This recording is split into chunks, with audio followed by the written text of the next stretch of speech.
Ayan po mga... Hello mga kaibigan, mga viewers. Eto po, magkasama ulit kami ni Tropang OFW na si Brother Warren Castellanes and Rodel's TV, Rodel Paderes po. Andito po kami ngayon sa may Baclaran at dito po namin ipagpapatuloy yung aming nasimula na kalye survey. Samahan niyo po kami dahil sisimulan na namin ang pag-interview. Bro, baka meron kang gustong isabi? Ayun, please subscribe and share, likes, Rodel's TV. Rodel Paderes. And ganun din po kay Tropang OFW channel, official po niya yan, yung Tropang OFW channel. Like, share, and subscribe po. Okay po, tara na po. Tara, shout out na. Hey, hello mga kaibigan, mga viewers. Ipakita ko lang po yung sitwasyon dito sa Baclaran. Ayan po siya. So, ganyan po siya. Itong gilid na to, ito po yung church, yung Redemptorist. Then, ito naman, yung lahat ng mga nagtitinda dyan sa gilid. Ayan po, sari-sari, lahat ng klase mabili niyo po dito sa murang halaga. Ayan po, sa ikutin ko po yung camera, Ayan po yung kasama natin, si Brother Warren. Hanggang doon po yan sa dulo. Then dito sa kaliwa, ganun din. Ayan po siya. Okay po. Taga dito po. Sa Paranaque. Opo. Ayun po na. Ganito yung tanong natin. Yung first 2 years ni BBM ngayon, presidente siya, no?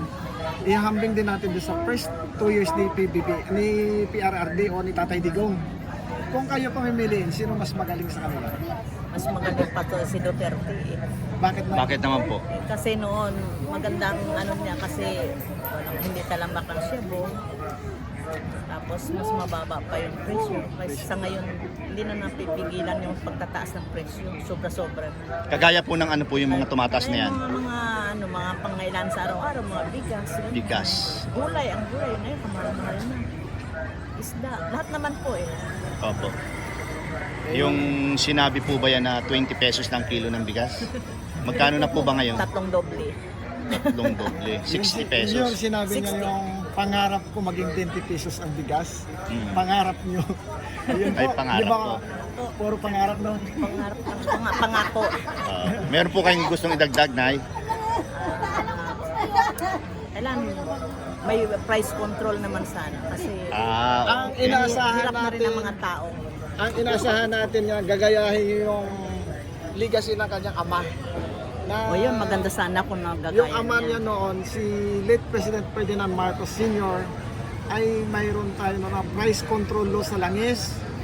May price control law tayo sa mga commodities. Kaya nga, ibinoto natin siya kasi akala natin maging ganun po. Ganon din ang ano. So, maraming salamat, Nay. Sige Thank po. you po. Ano pangalan niyo, ma'am? Aliyah, Si Ma'am Aliyah, taga saan? taga Marawi po. Taga Marawi. Ganito, Okay. tanong namin Ma'am Aliyah no, sa inyo. Sa pangalahon ngayon ni PBBM, dalawang taon siya nito, June. Ihahambing natin doon sa panahon ni former President PRRD. Rodrigo Roa Duterte o PRRD. Kung ikaw tatanong mo, sino mas magaling sa kanila? Base sa iyong karanasan, base sa iyong opinion, sino? Kasi taga Marawi kayo. Taga Marawi ka. Sino ba? Duterte. Duterte. Pakilakas po yung boses ate. Si Bakit po? Duterte. Oo. Bakit si Tatay Digong? Kasi po, nung una po kasi, diba, iba-iba na yung nangyayari sa Marawi. Marawi, oo. Tapos nung siya yung naging presidente, naging maganda na po yung Marawi. Sa ngayon maganda na yung Marawi dahil kay Tatay Digong. Okay. So may follow-up question ka, bro? Wala naman. Salamat, Ma'am. Ha? Okay, thank you. 100%. Hindi, Ma'am. Kasi sandali lang ito. Sandali nga lang. Oo, Sandali ma'am, lang po. ganito, Ma'am. Magandang hapon. Ano pangalan niyo, Ma'am? Wena, Taga saan Buena. si Ma'am Buena? dito, taga Baclaran. Taga Baclaran. Ganito, Ma'am. Ba't tutok na tutok ko? Hindi naman Hindi tutok, po. Ma'am. Sa YouTube yan, te. Oo. Ganito, Ma'am, yung tanong namin. No? Sa panahon ngayon, dalawang taon ni PBBM at saka sa panahon ni PRRD, ihambing natin kung sino sa kanila magaling na presidente. Base sa iyong karanasan po, sa iyong opinion. Sige po. Pwede naman kasi siya mag-ibang kung ano yung... Mas magaling Oo. para sa akin. Doon po sa ate doon sa unang 2 taon nila pareho. So, sino pipiliin niyo, Ma'am? Hindi rin kasi ako makaparehas eh. Sa kanila eh, wala akong ano eh. So, ano masasagot mo? Basta 50-50. 50-50. Okay. Salamat. Thank you po. Yan lang. Ano pangalan mo? Bing. Taga saan si Ma'am Bing? Dito lang din, Baclaran. May probinsya po? Kamigin. Kamigin. Province. Oo, Katarman province. Kamigin. Ganito mo, may tanong natin naman. Sa first 2 years ni PBBM nga noong June, tapos at saka first 2 years ni PRRD o ni Tatay Digong, kung kayo tanongin, ano masasabi niyo? Sino mas magaling sa kanila? Tatay Digong. Bakit ma'am? Bakit po? Kahit pa paano, nakakaunlad itong kay 250. Wala lalong bumagsak tayo. Parang, Kagaya po ng ano? aray ko selo. 150 na lang po. 150 na lang. Magmahal ang bigas mo? Kaya nga, sabi may 20, asaan? Wala na, hindi na ako. Ano pangarap niyo? Kaya Pangarap ko. nga. Ayun. Sasabi lang, di naman totoo. Ito yung sentimento ng ating mga kababayan dito Kaya- sa Baclaran. Oo po. Hirap. Ayan po. Naghihirap talaga kami. 150 po. Ah. Ayan po ma'am. Buti pa si Digong, wala kaming problema. Dalawa pa. Ayan po, maraming salamat ma'am ha. Thank you po. Ng hapon ma'am, anong pangalan niyo po? Ang Maisel Emperia, Taga saan po kayo ma'am? Baclaran, Taga Baclaran. Probinsya po Taga meron? Aklan. Aklan. Okay. Ganito ma'am tanong namin no. Sa first 2 years ni PBBM, itong June, 2 years na siya. Ngaihambing natin sa panahon ni former President Rodrigo Roa Duterte or PRRD o Tatay Digong no. Kung kayo pamimiliin, sino mas magaling sa kanilang dalawa? Si Duterte. Bakit? Bakit po? Kasi nabawasan yung mga sa mga drugs, mga addict. Opo. Ano pa po? Tapos yung mga bilihin ay nakokontrol ni Duterte, hindi gaya nga sobrang taas. Oo.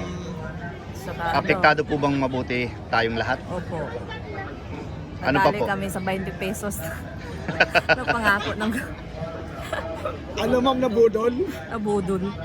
Grabe no. Saka grabe ngayon, bumabalik na naman ngayon yung mga Oo. mga snatcher, mga parang wala na namang takot yung mga magawa ng krimen. Sige ma'am, salamat. Thank you po. Rosenda. Si Ma'am Rosinda taga sa Lakas po yung boses sa atin ha. taga Las Vegas. Oo.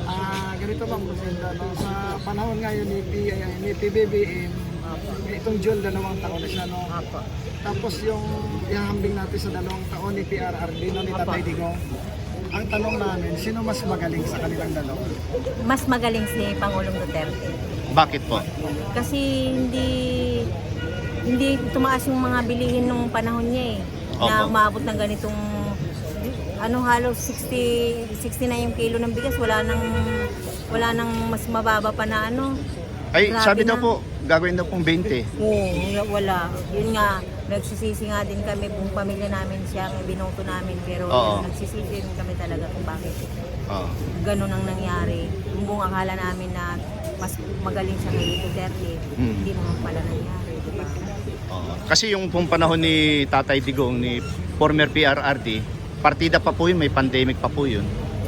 Pero napakagaling ng pamumuno ni Pangulong Duterte. Siya talagang the best president sa lahat. Okay po. Sige po, salamat po. Ayan po mga kaibigan, mga viewers, nakarating na po kami ni Tropang OFW dito. Tropang OFW channel dito sa pinakadulo nitong Baclaran. Ayan po yung mga nagtitinda dito. Ayan po. Siya.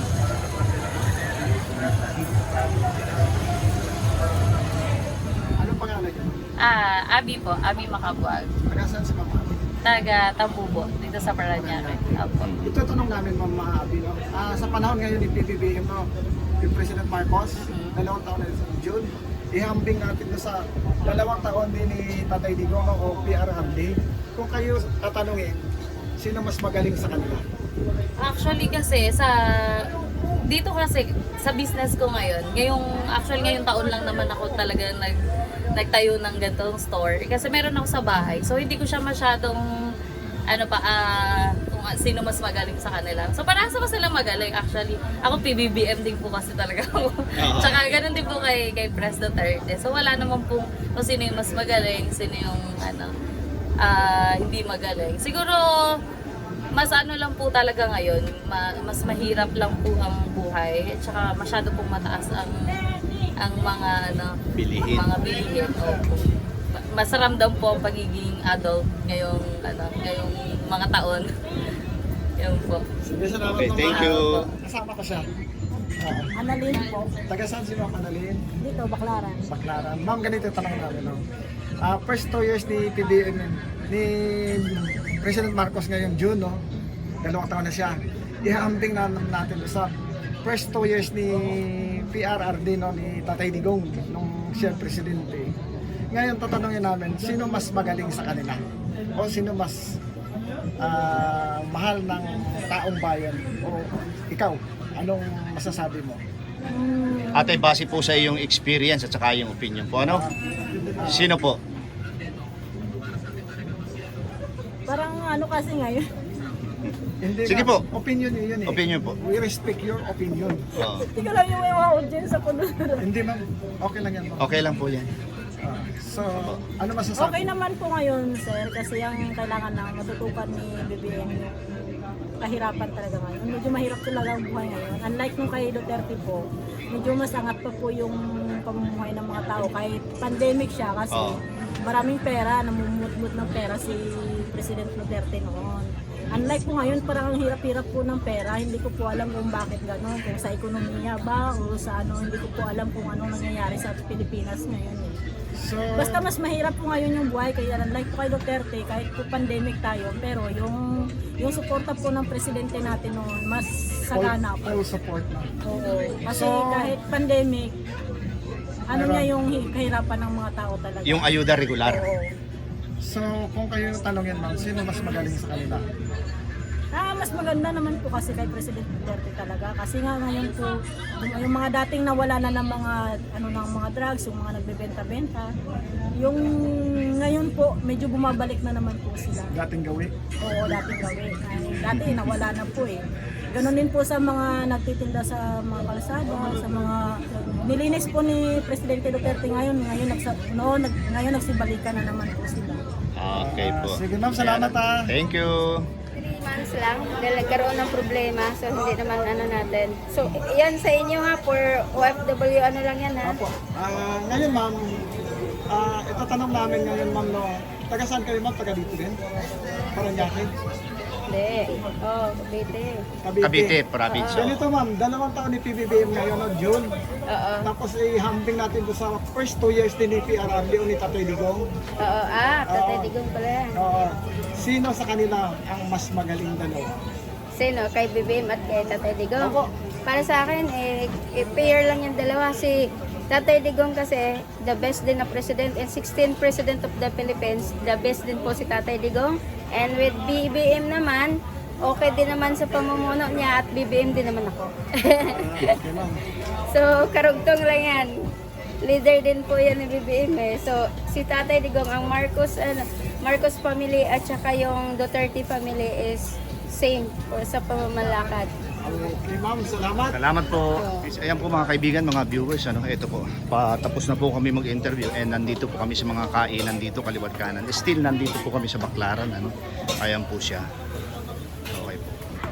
Peace, hello mga kaibigan, mga viewers, Ito po, tapos na po kami mag-interview ni Brother Warren Castellanes, tropang OFW channel, yung po yung official niya, Ako naman po si Rodel's TV, Rodel Paderes.